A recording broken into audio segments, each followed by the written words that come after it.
নমস্কার বন্ধুরা, Laboni kitchen with village ফুডে আপনাদের সকলকে স্বাগত জানাই। আজকে নিয়ে এসেছি নতুন একটি রেসিপি, সেটা হলো প্যাসেঙ্গা দিয়ে গলদা চিংড়ির মাথা। এই রেসিপিটা অনেকের কাছে নতুন হতে পারে, তবে আজকের এই রেসিপিটা একবার খেলে সারা বছর জিভে জল চলে আসার মতন একটি রেসিপি। আপনারা যারা এই রেসিপিটা একবার করে খেয়েছেন তারাই শুধু জানেন যে এই রেসিপিটা এত সুন্দর, দুর্দান্ত এবং লোভনীয় হয়ে থাকে। আপনারা অনেকে এই রেসিপিটি অনেকভাবে তৈরি করে খেয়েছেন, তো আমি কিভাবে তৈরি করলাম সেটা আজকে আপনাদের সাথে শেয়ার করব। তো চলুন দেরি না করে শুরু করা যাক আজকের এই স্পেশাল গলদা চিংড়ির মাথা দিয়ে প্যাসেঙ্গার রেসিপি। তো আমি এখানে বড় বড় সাইজে দুটো প্যাসেঙ্গা নিয়েছি। প্যাসেঙ্গাগুলো ছুরির সাহায্যে শেষে পরিষ্কার করে ধুয়ে নিলাম। নিয়ে তারপরে এই পিস পিস করে আমি এইরকম সাইজ করে কেটে নেব। তো দেখেন আমার প্যাসেঙ্গাগুলো সবগুলো কাটা হয়ে গেছে।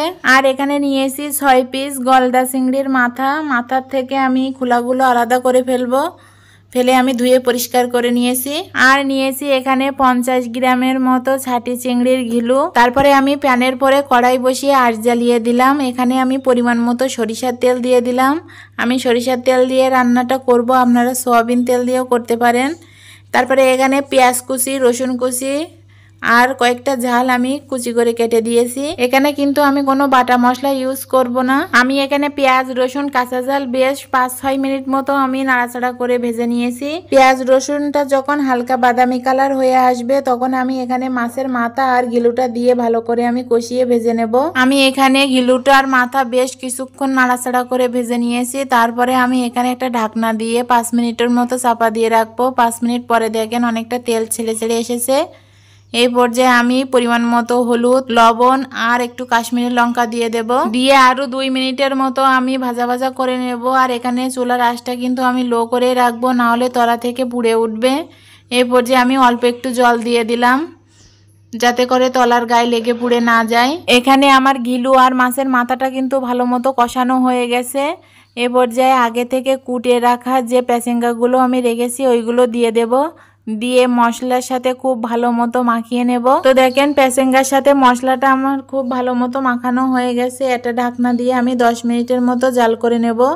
আর এখানে আমি কোনো বাটা মশলা ব্যবহার করব না, আমি এখানে গুঁড়ো মশলা দেব। তার জন্য এখানে অল্প একটু জিরে, অল্প কয়টা মরিচ আর কটা দারচিনি, এলাচ, লবঙ্গ দিয়ে দিয়েছি। এগুলো ভালো করে গুঁড়ো করে নেব। তো আমার মশলাগুলো গুঁড়ো করা হয়ে গেছে। এই পর্যায়ে আমি ঢাকনাটা তুলে নিলাম। আর এই 10 মিনিটের মধ্যে কিন্তু আমি 2-1 বার হালকা করে নাড়াচাড়া করে দিয়েছি। আপনারাও দেবেন, না হলে কিন্তু তলায় লেগে পুড়ে যেতে পারে। তারপরে এটা আমি খুব ভালোভাবে নাড়িয়ে চাড়িয়ে দিলাম। এটা বেশ কিছুক্ষণ ধরে নাড়াচাড়া করে দেবেন, না হলে কিন্তু তলায় লেগে যাবে, যেহেতু এতে মাছের গিলু দেওয়া। এ পর্যায়ে আমি গুঁড়ো করে রাখা মশলাটা আমি ছিটিয়ে দেব। আর অল্প একটু টেস্টের ব্যালেন্স ঠিক রাখার জন্য আমি একটু চিনি দিয়ে দিলাম। আপনারা কিন্তু নাও দিতে পারেন, তবে দিলে টেস্টটা আরও বেশি হয়। আপনারা যারা এখানে নতুন রাঁধুনি আছেন তাদের কাছে আমার একটাই অনুরোধ, ভিডিওটা প্রথম থেকে শেষ পর্যন্ত দেখবেন, না হলে কিন্তু কোথাও কিছুই বুঝতে পারবেন না। আর এখানে প্রতিটা টিপস কিন্তু আপনারা ফলো করবেন। আর এটা ভাজার সময় কিন্তু লো আঁচে রাখতে হবে, না হলে কিন্তু একেবারে পুড়ে যাবে। ভাজাটা এখানে অনবরত নাড়াচাড়া করে দিতে হবে, যেন তলায় লেগে না যায়। হাতে সময় নিয়ে এটা ভালো করে নাড়াচাড়া করবেন। আমি এখানে আরো 10 মিনিটের মতো ভালো করে নাড়াচাড়া করে ভেজে নেব। তো 10 মিনিট পর আমার কিন্তু রান্নাটা হয়ে গেছে। আমি এবার একটা সার্ভিং ডিশে সার্ভ করে দেখাবো। তো দেখলেই বুঝতে পারছেন কত সুন্দর কালার এসেছে। আমি যেভাবে রান্না করেছি এভাবে আপনারা একবার রান্না করে খেয়ে দেখবেন। আমি এই রেসিপিতে যে মশলা এবং উপকরণগুলো ব্যবহার করেছি আপনারা ঠিক সেভাবে ব্যবহার করলে আশা করি আপনাদেরটাও অনেক সুন্দর খেতে এবং মজা হবে। আর আমার এই ভিডিওটা যদি আপনাদের কাছে ভালো লেগে থাকে আপনারা আশা করি একবার হলেও বাড়িতে ট্রাই করে দেখবেন। আর ভিডিওটা ভালো লাগলে লাইক, কমেন্ট, শেয়ার করতে ভুলবেন না। চ্যানেলে নতুন হয়ে থাকলে সাবস্ক্রাইব করবেন, পাশে থাকা বেল আইকনটিতে ক্লিক করবেন। ধন্যবাদ সকলকে।